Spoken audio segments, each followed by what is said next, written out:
So the early Western Conference All-Stars, same thing I said with the East, the All-NBA video that I did a couple weeks ago. It's probably going to disagree with a lot of things I say here. It's just kind of the way it goes. If we look at the starting five, I don't think there's a lot of contention to be had. Remember, it's 4 guards, 6 front court, 2 wildcard. So for the starting five, Luka, Harden for the guards, LeBron, Anthony Davis, and Kawhi for the front court. I guess maybe you think PG would have a case over any of them in the front court. I do not. If we go on to the second unit, we start with the guards. I think Dame has to be one of them. Yeah, I mean, the Blazers season has not been great. I don't think it's Dame's fault really at all. I think he has continued to be amazing. Funny enough, he's actually having his most efficient season at 61% true shooting. His turnovers are, continue to be great. I mean, Dame, he is what he is. He's probably a top 10 dude, and I don't really care where his team's at. The dude's proven that he's that good. The other guard is interesting because we got a few candidates. We have Donovan Mitchell, Devin Booker, Russell Westbrook, and it's probably those three. Maybe Lou Williams if you want to go all in on Lou doesn't play 36 minutes a game and he's the third option, but he's still really, really effective. He's injured at the moment, so take that for what you will.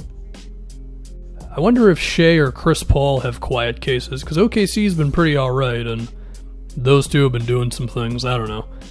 Anyway, I think I'm going to go Donovan Mitchell. I mean, he's averaging 25 a game. His efficiency has not made huge strides, but it's gotten a little better.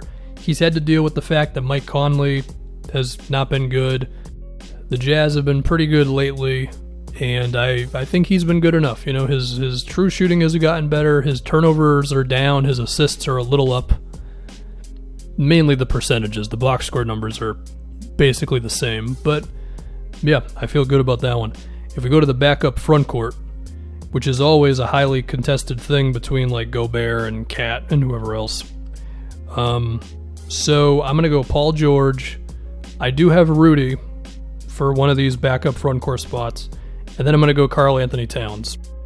While acknowledging that Towns is currently going through a knee thing, and if that's going to be a thing, then, I guess Jokic would get pushed into my backup front court, and then getting ahead of myself a little bit. But Jokic is definitely a wild card guy.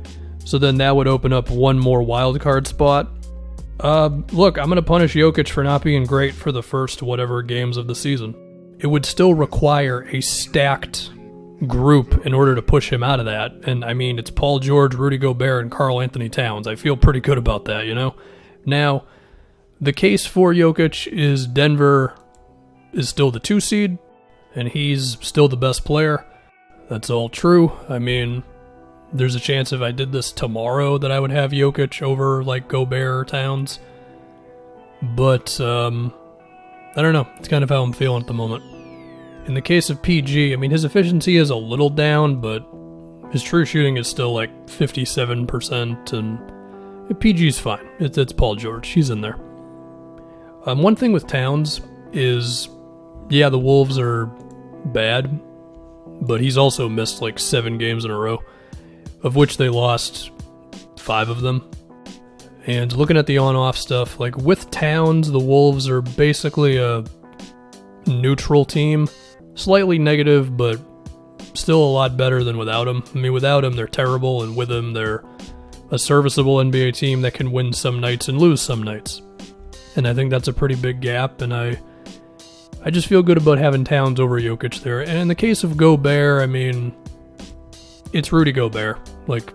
Pretty much it. Is he the same player? Yeah, kinda, but he's still an insane positive for a Utah team that, again, has had to deal with Mike Conley being a disappointment. So yeah, if we move on, or let's recap the backups. Damian Lillard, Donovan Mitchell, Paul George, Rudy Gobert, Karl Anthony Towns. If we go to the wild cards, I still have Jokic in here. I mean, Jokic has still been good enough to make the All-Star team. Denver's the 2 seed. He's got to still be in the game. So, he's one of them. And then for this last spot, Take your pick. I mean, you're looking at Devin Booker, Russell Westbrook, again, Shea, CP, Lou, Brandon Ingram. You could make a case for Montrez. The similar thing with Lou. If you're really determined to get an OKC guy in there, then maybe you could have Gallo. This is a tough one, man. I mean, Westbrook, I want to pick Westbrook, and he's been really good lately, but his bad efficiency for the whole year is freaking me out. On the flip side, Devin Booker's efficiency has been great. I mean, he's not shooting 50, 40, 90 anymore, but his true shooting is still at 62%, which is insanity. And while Phoenix has been on a downturn, he didn't play in 3 of the games, so take that for whatever it's worth. But then if you want to start talking about Devin Booker, Brandon Ingram is not too far off. I mean, Phoenix and the Pelicans are like 2 games off from each other, and Ingram continues to be really good. At the same time, I could also just piss everybody off and just go with Montrez, because I mean, he is putting up 18 and 7 on really good efficiency in 29 minutes a game, for whatever that's worth. I don't know. I'll just go Devin Booker. I have no real reason. Feel free to make a case against that. I don't know. It's pretty tough. It's basically splitting hairs at that point. Now, to bring up the Towns knee thing again, if he's unable to play, then I guess my other wild card pick would be Ingram. So there you go. Recapping early West All-Stars. Starting 5, Luka, Harden, LeBron, AD, and Kawhi. Backups, Dame, Mitchell, Paul George, Gobert, and Towns. And then the wild cards, Jokic and Devin Booker. With apologies to whoever. I don't know. It's impossible to have the All-Star conversation without someone getting upset. So, it's just the way it's got to be, I guess.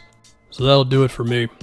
Shout out to Darren Collison, who is about to give me another video idea if he signs with the Lakers. Rest in peace to David Stern. And we're done.